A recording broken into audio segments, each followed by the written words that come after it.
Behavioral Health Today, a podcast by Tried Behavioral Health covering trending topics in behavioral and mental health.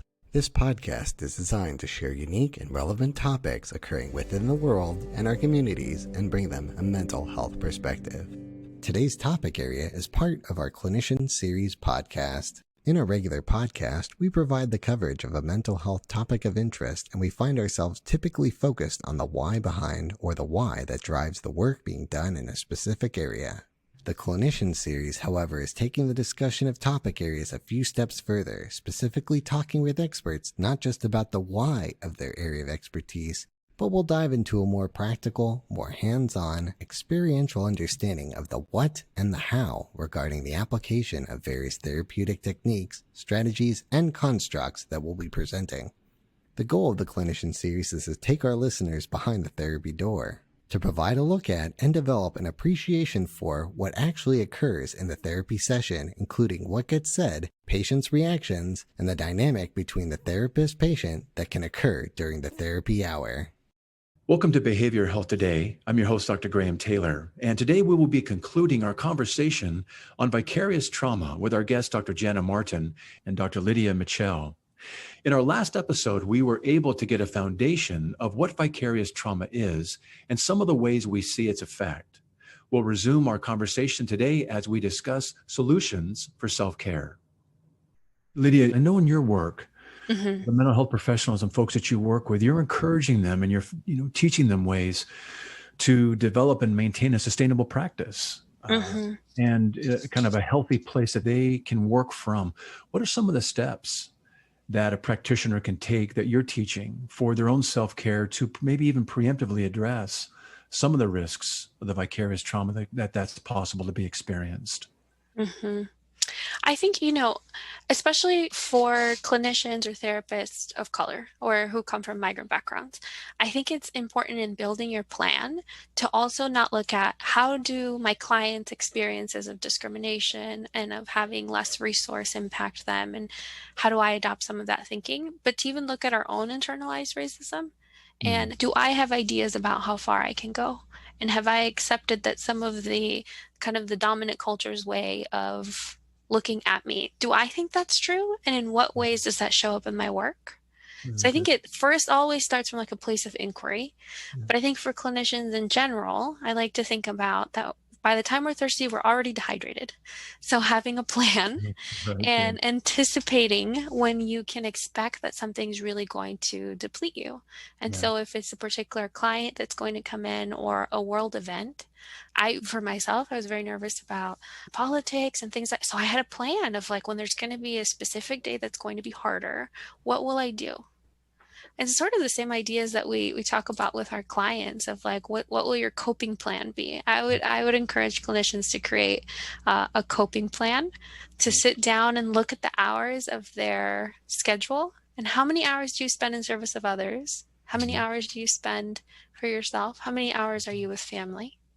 And use something as a guidepost of like, if it's the hours, if it's the days, to look at where you're spending your time and where are you putting your focus. Yeah, that's really good. These are things that we can prepare for and set a framework in anticipation of these things just being a natural part of the therapy. And so we can do that preemptively. And I think in a way that can be very, very beneficial to us. Jen, I'm not sure if you had a thought on that, but I also want to ask you a little bit about, there are also some things we can do in the moments when we're in the therapy session that can be really helpful to us as clinicians. So you want to comment on Lidia and maybe kind of segue into that? I'd really appreciate that part too. One of the things that I would do that I thought was an important part of my self-care, because I dealt with clients with many different disorders, and some of them were very difficult in terms of emotionally. And one of the things I would do every afternoon before I would leave the office is I would look at my schedule for the next day. This relates to your thought about a plan. And I would look at who I was seeing, and I would go to each name on my schedule and I would say, what do I need when I am with this client? Yeah, that's good. What do I need when I am with this client? And it helped to focus me, but it also helped me to think, okay, I know that some clients pull different strings for me. Yes. And I want to be prepared and, as a nice segue, figure out which one of the strategies I might want to use. So self-awareness is huge, whether we're talking about self-care or we're talking about what you can do in the session. I alluded to this a little bit earlier about being very aware of what's going on with you while you are listening to your client or patient. And so being very aware of your body and to practice it outside of the session so that you can be aware of, okay, what do my clothes feel like on my skin? Can I feel the seam in my shirt on my shoulder? Or how does the back of my blouse feel in terms of how it touches me and when I move? And when you practice these things outside of sessions, then when you find yourself in a self-awareness check when you're with a client and you feel like you're getting pulled in, there are strategies you can use to break the synchronization so that you can have that kind of guidance to help them and you. So then you say, okay, how does my shirt feel on my shoulder right now? Can I feel it? Can I feel my feet and toes inside my shoes? It's a kind of grounding. Yes, it is. I'm going to wiggle my toes. What does that feel like? Do I feel any rough edges? I'm still able to hear my patient. I'm still in tune with my patient. And I would argue that I am better able to help because I am grounding myself. So doing that, but also just averting your gaze just ever so slightly for just a second to something in your office that you have identified is a marker for you. Okay, I can feel myself getting very involved emotionally with this description of this trauma. So I'm going to avert my gaze ever so slightly to that rosebud that's in that painting that's right by that client or patient. And I'm going to notice the color. I'm going to change the color of it if I need to help break that synchronization while still being very present with my client or patient. I may shift in my seat. I may sit up straighter. I may change my breathing, get a drink of water, write some notes, blink. And blinking actually helps. Taking a deep breath, exhaling. There are so many things that we can do in the moment that are not observable to our patients and clients, but that allow us to get that grounding so that we can provide the reflection that we need to provide and that modeling we were talking about earlier. Yeah, really good. If I were to add to that, Jen, I would say I've encouraged people before to engage with your environment like a toddler. Toddlers are concerned with colors and textures and smells. To just, to drop into just the moment. Yeah, I loved your example of the seam of your shirt. And yes, absolutely. Right. Related to the senses, there's the 5, 4, 3, 2, 1 strategy. I'm going to notice 5 things I can see, 4 things I can hear, 3 things I can feel, 2 things, and you just go and you engage all of your senses again to help create the important therapeutic space. That's right. That is needed. Again, that's saying that I'm not disconnecting and losing a moment. In fact, I'm better in that moment to be able to join rather than if I were to get caught up with and not be as aware of it. Right. I was going to mention, I've tried before too, when sitting across from someone and feeling really engaged by their story, to spend some time intentionally dwelling with our differences and not the ways that we're similar. And so I feel a deep sadness, but I am not. And stating like some demographic or some facts about the person's history to remind myself who I am and who they are. And it's a way of kind of shifting your focus and clarifying, the differences. Excellent. That's that self-other. You know, Yes. it's that Yeah. self-other we were talking about. And Mhm. I love okay, I know my client is very, very overwhelmed right now, but I am not. That's right. Excellent. And I Excellent. get to hold them in that place in the way that they need to be held, that they can't do for themselves quite yet. Let me join them in that holding place. I agree. Right. Mhm. Well, we're coming near the end of our time, but I'd like us to wind down really on a positive note as we talk about trauma work. And yes, it can be costly to the practitioner, but you both have provided some really great ways to both identify and manage some of these risk factors that allow us to be present in that therapeutic relationship in some very, very helpful ways. But in addition to self-management, there's also an opportunity for practitioners to experience personal and professional growth within this type of work, isn't there? And we refer to this very real and very attainable growth opportunity as vicarious resilience or vicarious transformation or compassion satisfaction. Could you each share just your understanding of this positive opportunity in working with trauma and what we have access to if we're aware of the things that you're helping us be more appreciative of and what you may have experienced personally as practitioners yourself? Certainly. Well, of course, I love the idea of vicarious resilience. Yeah. Being a long time student of resilience, it's just wonderful. And I think the work that Hernandez et al. Did to bring this forward in the early 2000s was very important. For me, it means that as a therapist, that I can actually learn my own ways, different ways to overcome adversity from Yes. watching how my patients and clients Right. overcome it as well. Because I don't know everything.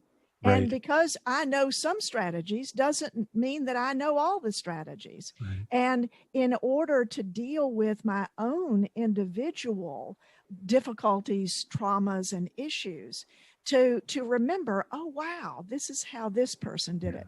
And I do have a short story I will tell you that's related to this, I Please. believe. Please do. I was diagnosed with lymphoma many years ago, and I had a young man who was a long-term patient, off and on long-term patient of mine, who was very, very frightened of anything. And he presented initially with a fear of vomiting. He was very concerned about being sick or ill. So I was very concerned about sharing with him that I had been diagnosed with cancer. And I was very concerned about how that would impact him and our relationship and ongoing therapy. And he was very OCD in many ways. Mhm. And after I had told him that he was very introverted, he told me, well, I happen to have had a really good therapist who taught me to do this when this happens. I love it. And he parroted back to me strategies that had worked for him, that of That's course so I good. knew had worked for him, Right. but I had not gone to that place. And in the next session, Yeah. he brought me a videotape of the series Monk, where the main character is OCD and Yes. afraid of germs and all of that. And he said, I know we talked about it before. While you're getting chemo, I want you to watch this and know that I am with you I love that. right there at that time. And he said, if I can make progress and Yeah. defeat my difficulties, so can you. Isn't that And he beautiful? wrote on a little piece of paper That's beautiful. his cell phone number. He was Wow. 18 years old. And he said, here's my number. If you ever need me, call me. It was a great way for me to see that I had helped him Yes. as he helped himself. Yeah. And he was at the point where then he could remind me of what helps. Mm-hmm. That's a beautiful story. What a testament to your work together. What an awesome example of this resilience and transformation that can take place. Lidia, what are your thoughts? Well, I think as you were talking, Jana, Yalom writes a lot about this in The Gift of Therapy, but he talks about how we can't deny that we also gain something through our relationship to others and just as humans. And what an amazing opportunity that we have to witness human stories and can have, a tough impact on us that is also a gift.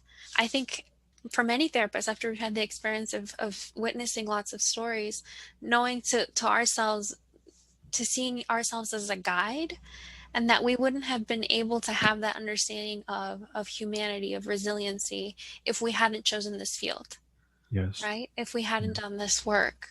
Yeah. So I think that, yes, there's a huge benefit to therapists as well as witnesses of human resiliency. Yeah. Yeah. So good. So good. We are so fortunate to be in this field. And this is an example of what can come out of our times when we're invited into a very privileged relationship with those that we work with, who invite us in very trusting ways. Hey, before we wind down, I'd love to hear a resource or two from each of you that you might recommend for us to have, for those listening to kind of follow up with. What would you suggest to us? Well, certainly I would refer people to the Trust website. It's www.trustinsurance, all one word, no caps.com. We have a lot of resources on how to engage yourself. We have this wonderful series as well on systemic racism and healing and how to empower clients as well as ourselves, and dealing with illnesses and viruses and other things. So there are lots of very important resources there on how to take care of yourself as well as take care of others. Really good. That's a tremendous site, that's for sure. Lidia, what you got for us?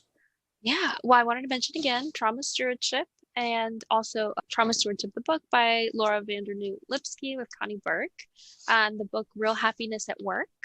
There's also Excellence by Sharon Salzbery. It's Meditations for Accomplishment, Achievement, and Peace. I think those would be my two biggest recommendations. I think they're a good starting point. Really good. Really good. Well, Jana, Lidia, thank you so very much for being part of the podcast. And what a important topic. I trust our colleagues listening to this and those that are in the field working with trauma to some degree are really going to benefit from our time today. So thank you so much for joining me. And it's been great to be with you. Thank you for the opportunity. It's been a lot of fun. Lidia, it's been great talking with you, and Graham, always a wonderful experience. Yeah, thank you. Thank you both. It's really nice to just hear stories and chat, and thank you. It is. And for those listening in, we thank you for joining us as well. And we'll look forward to seeing you next time on Behavioral Health Today. Hey, behavioral health fans, we want to hear from you. If you have an idea for a show topic that you would like covered in a future episode, go to triedbehavioralhealth.com/behavioral-health-today and click on the Send Us Your Idea button to submit a topic. We appreciate all the support from our community, and if you like our show, one of the best ways you can support it is by giving us a 5-star rating and leaving us a review.